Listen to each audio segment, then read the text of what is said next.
الله الرحمن الرحيم الحمد لله رب العالمين والصلاة والسلام على سيد الأنبياء والمرسلين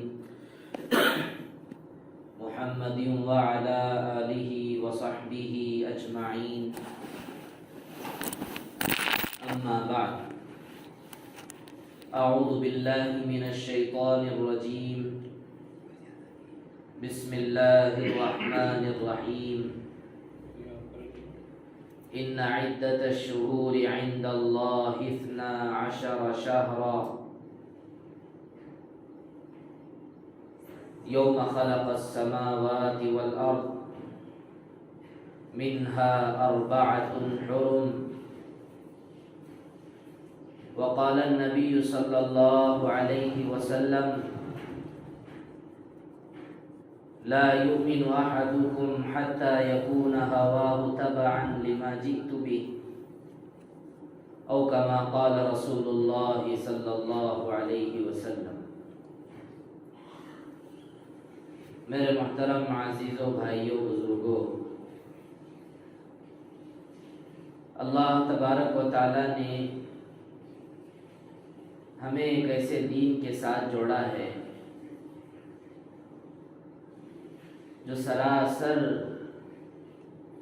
عدل و انصاف، امن و امان،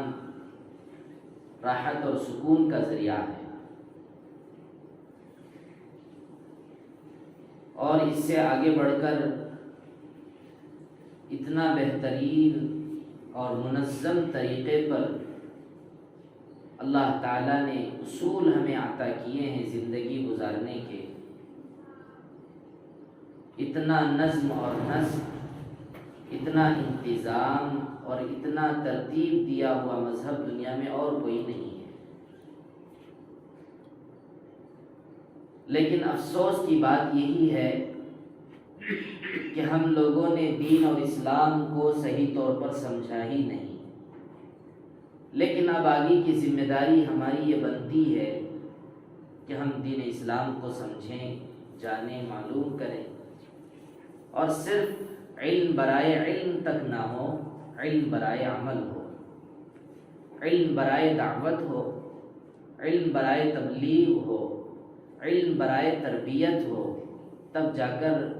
ہمارا یہ سننا، ہمارا یہ جاننا، ہمارا یہ علم حاصل کرنا امت کے حق میں زیادہ مفید ہوگا، خاندانوں کے حق میں زیادہ مفید ہوگا، اولاد کے حق میں زیادہ مفید ہوگا، جو دین کی نصرت اور مدد بھی ہے اور اپنی ذات کی حفاظت بھی ہے۔ تو اب یہ جو مہینہ چل رہا ہے، محرم الحرام کا مہینہ چل رہا ہے۔ آج ہم سب لوگوں کو دنیا کے مہینوں کا نام معلوم ہے: جنوری، فروری، مارچ، اپریل،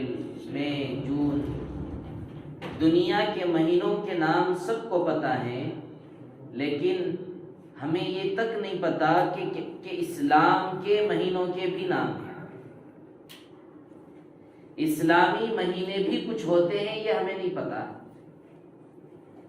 ہمیں صرف اتنا پتا ہے جنوری کیا ہے، فروری کیا ہے، یہ کون سا مہینہ چل رہا ہے، اس کی کون سی تاریخ چل رہی ہے، لیکن مسلمانوں کو یہ بالکل نہیں پتا کہ ہمارا اسلام کا طے کیا گیا، اسلام کی جانب سے مرتب کیا گیا، قائم کیا گیا کوئی نظام تقویم، کوئی نظام اور کوئی ایسا مہینوں والا، سال والا، دنوں والا، ہفتوں والا کوئی مسلمانوں کا اپنا کوئی نظام ہے۔ اس لیے میرے عزیزو، ہمیشہ اس بات کو یاد رکھو، اسلام صرف عبادات اور دو تین چار نمازوں کا نام نہیں ہے۔ اسلام ایک پوری دنیا کے لیے لایا گیا نظام اور مذہب ہے، اور اس کے اندر ساری چیزیں آپ کو مل جائیں گی۔ مہینوں کے نام ملیں گے، دنوں کے نام ملیں گے، مہینوں کے نام کے ساتھ ساتھ ان مہینوں کے نام پر کیے جانے والے وہ سارے برے کام، ان سارے برے کاموں کا رد کیا گیا۔ اب یہ جو مہینہ ہمارا چل رہا ہے، محرم کا مہینہ چل رہا ہے، محرم الحرام کا مہینہ، اسی سے اسلامی مہینوں کی ابتدا ہوتی ہے. جس طرح جنوری مہینے کے ذریعے سے شمسی سال کی ابتدا ہوتی ہے، انگریزی سال کی ابتدا ہوتی ہے، اسی طرح محرم الحرام مہینے کے ذریعے سے اسلامی مہینے کا آغاز ہوتا ہے. لیکن افسوس کی بات یہ ہے مسلمانوں کو معلوم ہی نہیں. جنوری آ گیا، محلے کے اندر، گھروں کے باہر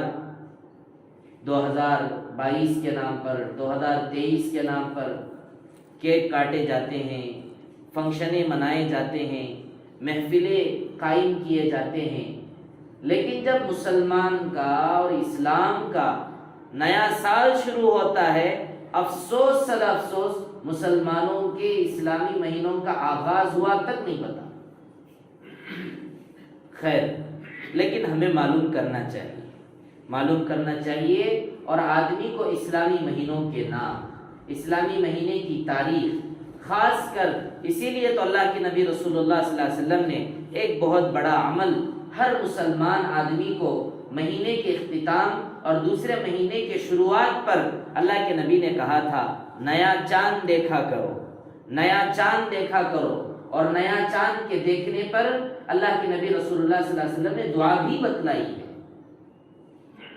اللہم اہلہ علینا بالامن والایمان والسلامت والاسلام. اللہ کے نبی رسول اللہ صلی اللہ علیہ وسلم نیا چاند کے دیکھنے پر دعا اللہ کے نبی رسول اللہ صلی اللہ علیہ وسلم نے ہمیں بتلایا ہے. اگر سنت چھوٹی ہے،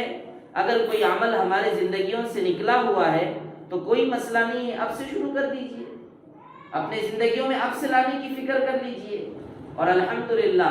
اس ترقی یافتہ دور کے اندر اللہ والوں نے اور علماء نے ایسی محنتیں کر کے ایسی سہولیات ہمیں عطا کر رکھی ہیں کہ اپنے موبائل کے اندر جس طرح انگریزی تاریخ سامنے لکھی ہوئی ہوتی ہے، اس کے بازو میں اسلامی تاریخ کے سافٹ ویئر موجود ہیں.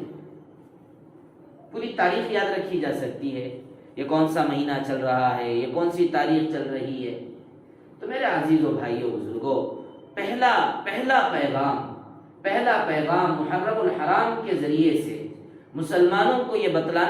بتلانا بہت ضروری ہے کہ مسلمان اپنے اسلامی مہینوں کے نام اور اس کی تاریخ سے واقف ہوں. اگر آپ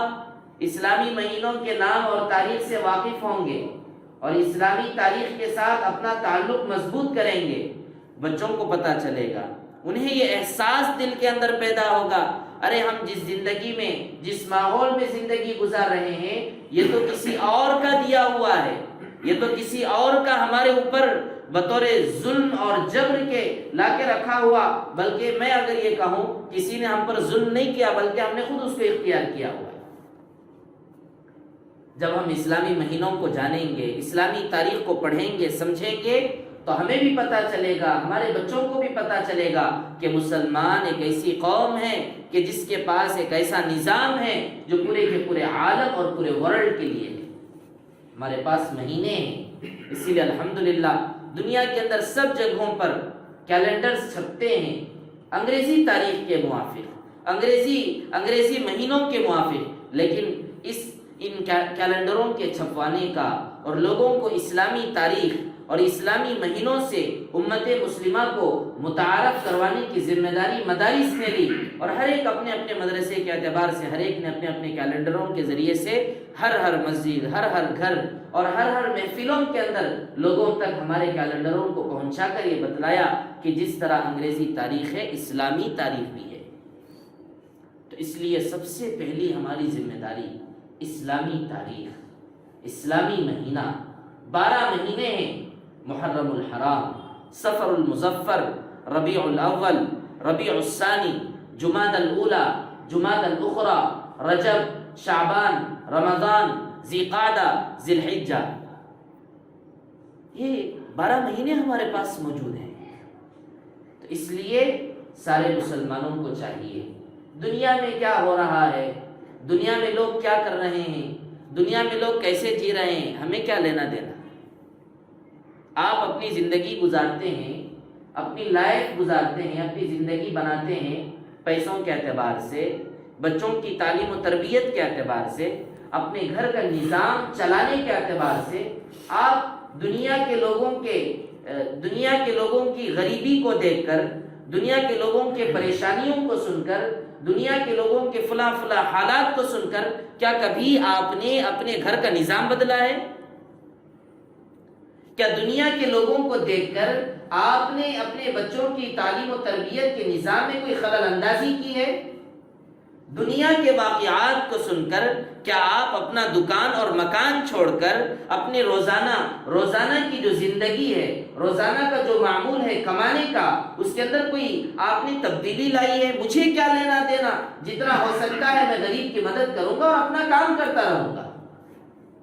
جتنا ہو سکتا ہے میں دوسروں کا ساتھ دوں گا، معاون اور مددگار بنوں گا، لیکن مجھے اپنے گھر کی ذمہ داری سنبھالنی ہے، مجھے اپنے بچوں کی تعلیم و تربیت کی فکر کرنی ہے، مجھے اپنے ماں باپ کی خدمت کے لیے، ان کے دوا دارو اور علاج کے لیے پیسہ جمع کر کے رکھنا ہے۔ تو جس طرح آپ نے اپنے بچوں کے خاطر، اپنے ماں باپ کے خاطر، اپنے گھر کے نظام کے خاطر دنیا میں ہونے والے اچھائیاں ہوں کہ برائیاں، اس سے اپنے آپ کو آپ نے الگ کر لیا، تو اسی طرح ہم یہ کہتے ہیں کہ اس چیز کو آپ دین پر لائیے۔ دین پر دنیا والے نہیں چلتے ہیں، دین پر دنیا کے لوگ نہیں چلتے ہیں، دین کے موافق دین کا نالج، دین کا علم، دینی اور اسلامی معلومات بہت سارے مسلمانوں کو نہیں معلوم۔ ہمیں کیا لینا دینا اس سے؟ ہم اپنے گھر کے بچوں کو بنائیں گے،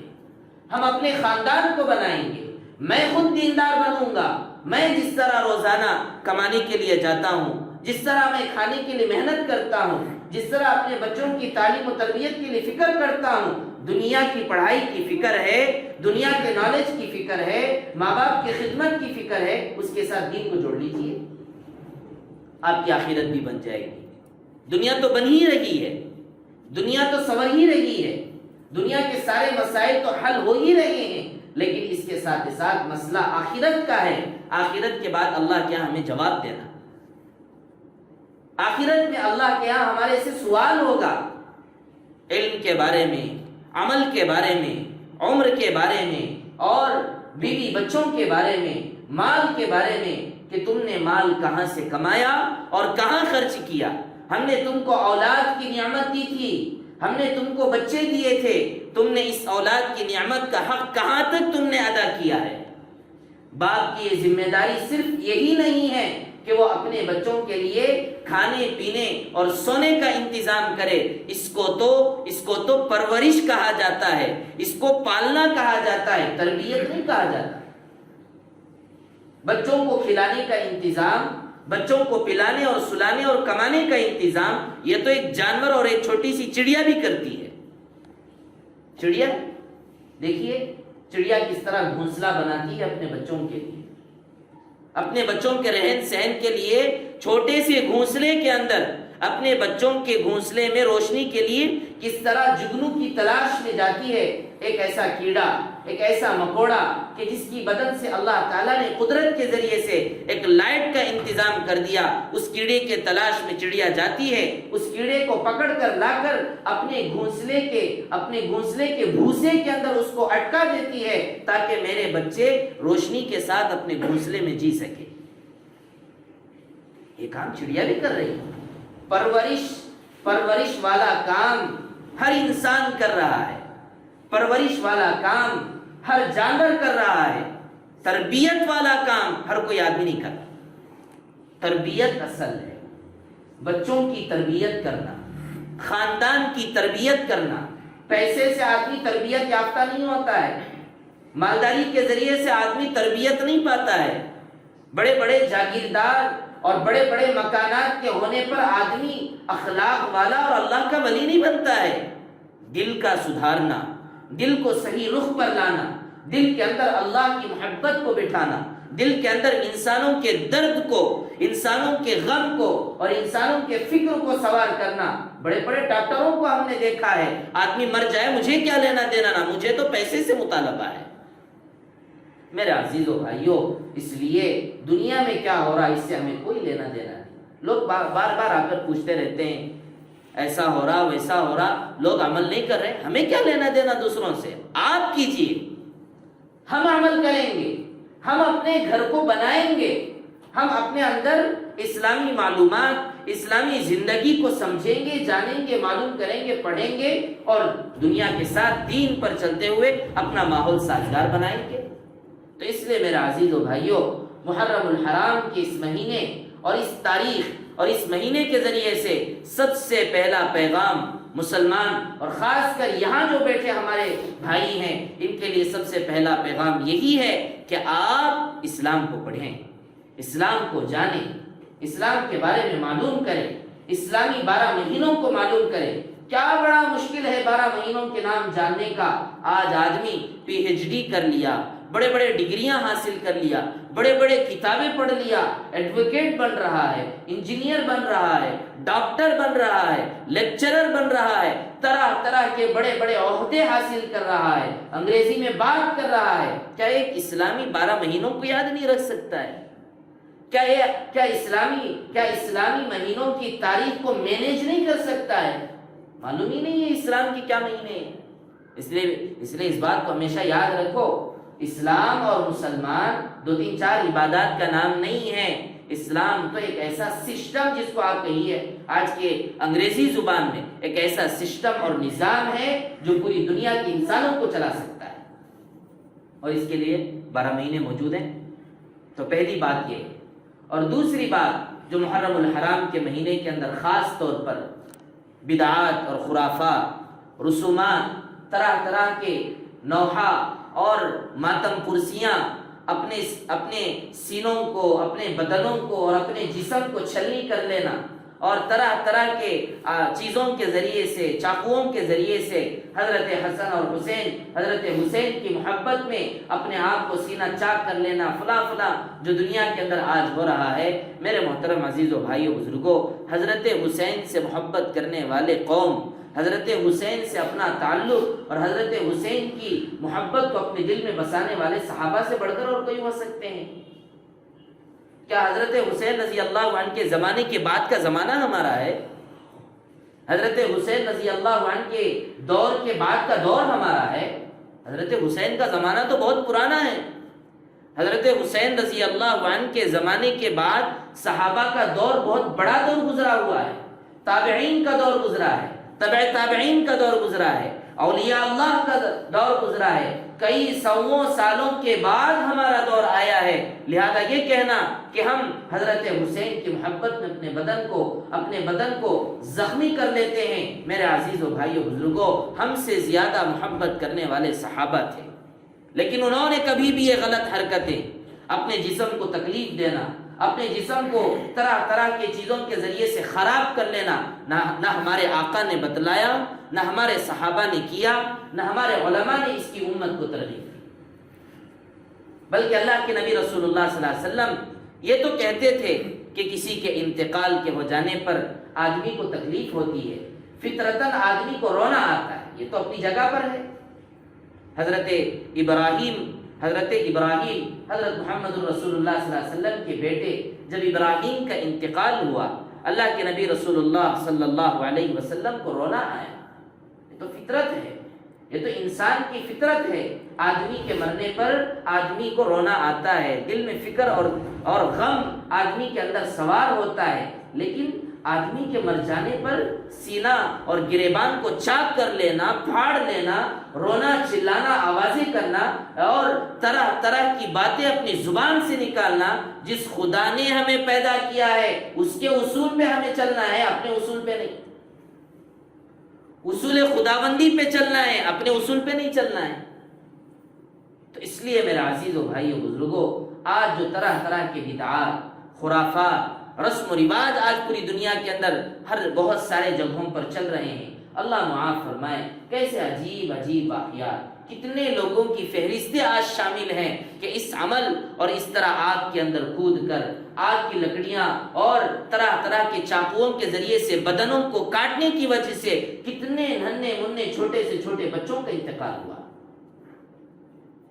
اللہ تعالیٰ نے اور اللہ کے نبی رسول اللہ صلی اللہ علیہ وسلم نے اسی لیے فرمایا کہ وَلَا تُلْقُوا بِأَيْدِيكُمْ إِلَى التَّهْلُكَةِ، کہ تم اپنی ہاتھوں کو ہلاکت میں مت ڈالو۔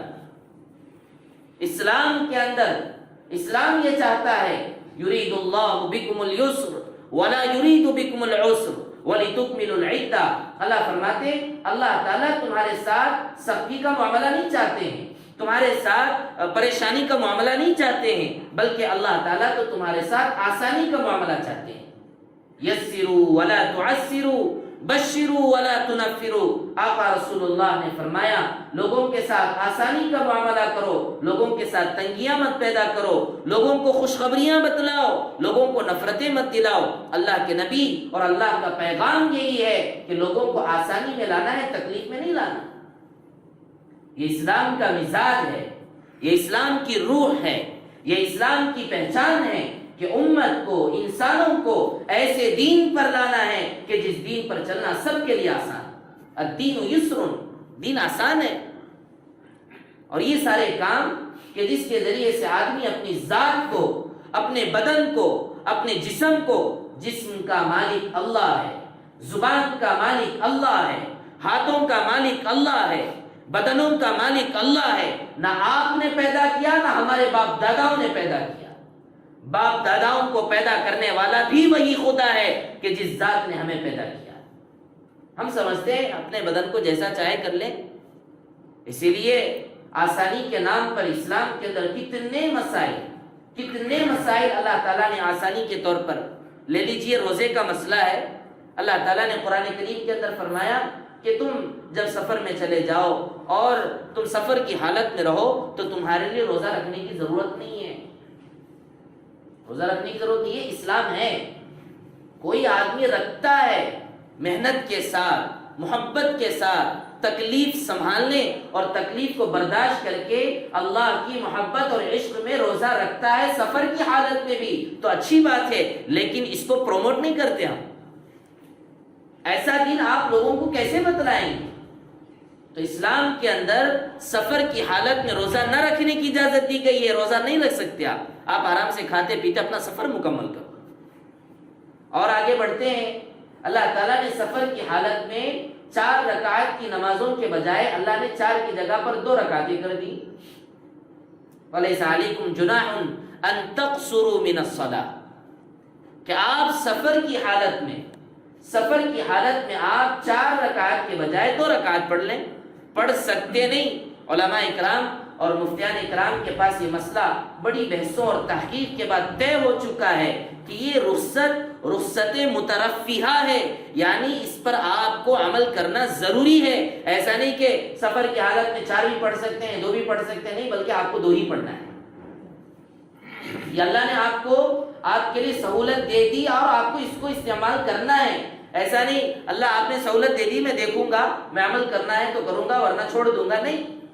نماز کے معاملے میں سفر کی حالت میں 4 رکعت کی جگہ 2 رکعت اللہ تعالیٰ نے رکھی اور اس پر عمل کرنا ضروری ہے۔ کیا ضرورت تھی اللہ تعالیٰ کو؟ نماز بہت بڑی چیز ہے، اللہ کے سامنے جھکنے کا، اللہ کی عبادت کرنے کا اتنا محتم بالشان، عظیم الشان والے عمل کو اللہ تعالیٰ نے امت مسلمہ کی آسانی کے لیے ان پر زیادہ بار اور مشقت نہ ہو، اللہ نے 4 کے بجائے 2 کر دیا۔ اللہ کے نبی رسول اللہ صلی اللہ علیہ وسلم فرماتے تھے تہجد کی نماز میرے اوپر فرض ہے، تہجد کی نماز میرے اوپر فرض ہے، لیکن میں اپنی امت مسلمہ پر رحم کھاتے ہوئے اللہ تعالیٰ سے گزارش کر کے میں نے اپنی امت مسلمہ پر تہجد کی نماز کو نفل بنا دیا۔ میرے عزیزو، یہ ساری سہولتیں، یہ سارے آسانیاں اور یہ سارا کا سارا معاملہ جو ہمیں مسائل کے ذریعے سے مل رہا ہے، جو بھی آسانیوں کے مسائل ہیں، اس سے بذات خود اسلام کا یہ مزاج اور اسلام کا یہ مطلب ہمیں سمجھ میں آ جاتا ہے کہ اسلام مسلمان اور انسانوں کو حد سے زیادہ تکلیف میں ڈالنا نہیں چاہتا، حد سے زیادہ مارنا نہیں چاہتا، حد سے زیادہ اپنی جان کو جھمیلے میں ڈالنا نہیں چاہتا۔ دیکھیے کتنے واقعات ہیں اور آپ کو میں تفصیل سے بتاؤں۔ اگر آدمی بھوکے کی حالت میں ہے، سفر پر گیا ہوا ہے اور کھانے کے لیے اس کے پاس کھانا نہیں، پانی کے لیے پینے کے لیے اس کے پاس پانی نہیں، فَمَنِ اسْتُرَّ فِي مَخْمَصَةٍ غَيْرَ مُتَجَانِفٍ لِإِثْمٍ فَإِنَّ اللَّهَ غَفُورٌ رَحِيمٌ۔ سفر کی حالت میں پینے کے لیے پانی نہیں، کھانے کے لیے کھانا نہیں، لیکن سامنے وہاں پر صرف شراب کی بوتل رکھی ہوئی ہے۔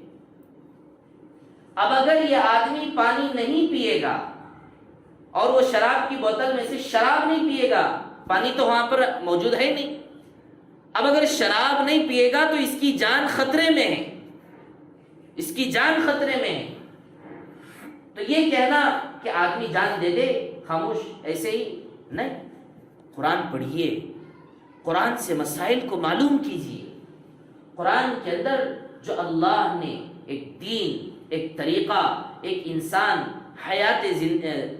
زندگی کا مقصد کہ انسان کیسی زندگی گزارے، پورے مسائل اللہ نے قرآن کے اندر بتلا دیے۔ اگر جان جانے کا خطرہ ہو تو اپنی جان کو بچانے کے لیے شراب کے 2-3-4 قطرے اپنی جان کو بچانے کے بقدر پی سکتا ہے۔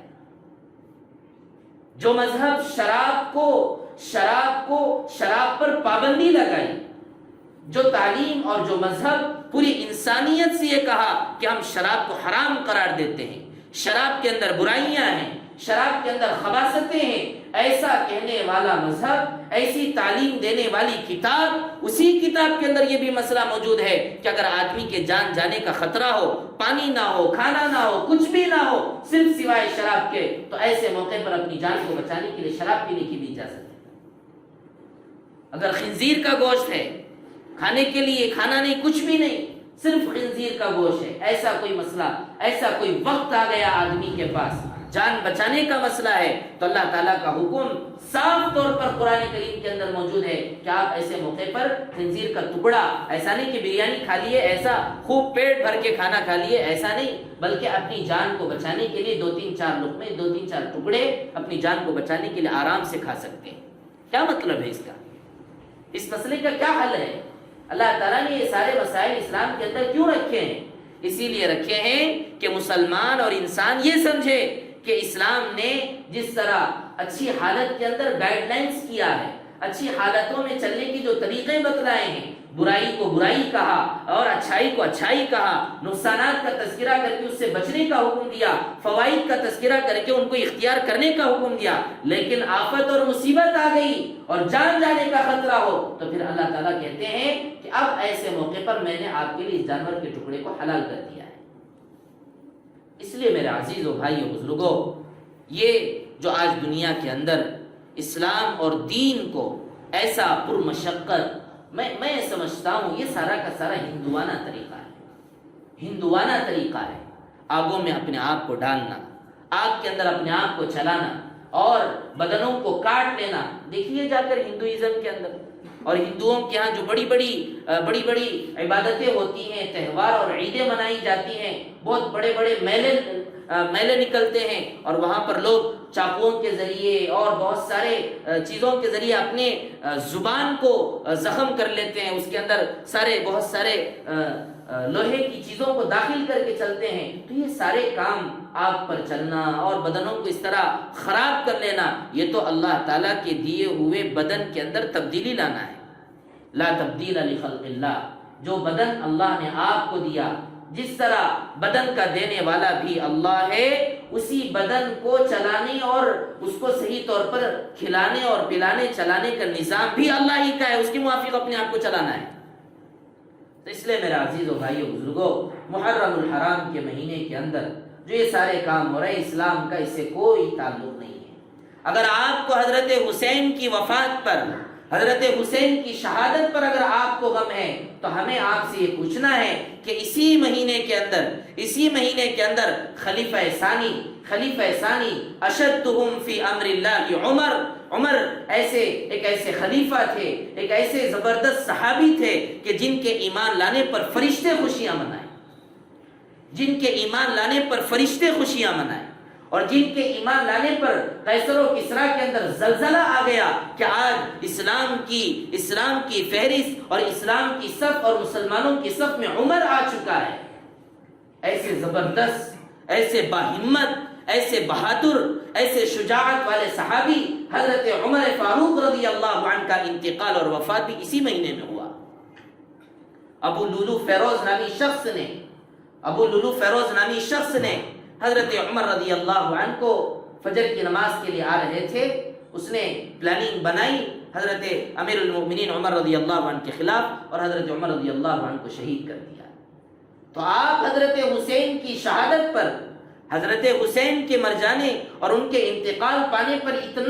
اتنا زد و کوب اپنے بدن پر کر رہے ہیں۔ حضرت عمر تو اس سے زیادہ حقدار تھے، وہ تو خلیفہ ثانی ہیں، وہ تو دوسرے خلیفہ ہیں۔ اس لیے میرے عزیز و بھائیو بزرگوں، اور اگر آپ کو ہم بتائیں، اگر تاریخ اٹھا کر کے اگر ہم دیکھتے ہیں کون سا ایسا مہینہ ہے، کون سی ایسی تاریخ ہے کہ جس تاریخ کے اندر ہمارے صحابہ شہید نہ ہوئے، کسی نہ کسی تاریخ میں کسی صحابی کا انتقال ہوا، کسی صحابی کسی علاقے کے اندر شہید کیے گئے، فلاں مہینے کے اندر فلاں صحابی شہید کیے گئے، فلاں مہینے کے اندر فلاں صحابی انتقال کر گئے۔ ہر مہینہ ماتم کا ہونا چاہیے تھا، ہر مہینہ نوحے کا ہونا چاہیے تھا، ہر مہینہ افسوس کرنے کا ہونا چاہیے تھا، لیکن ایسا تو نہیں ہو رہا۔ صرف محرم الحرام ہی میں کیوں؟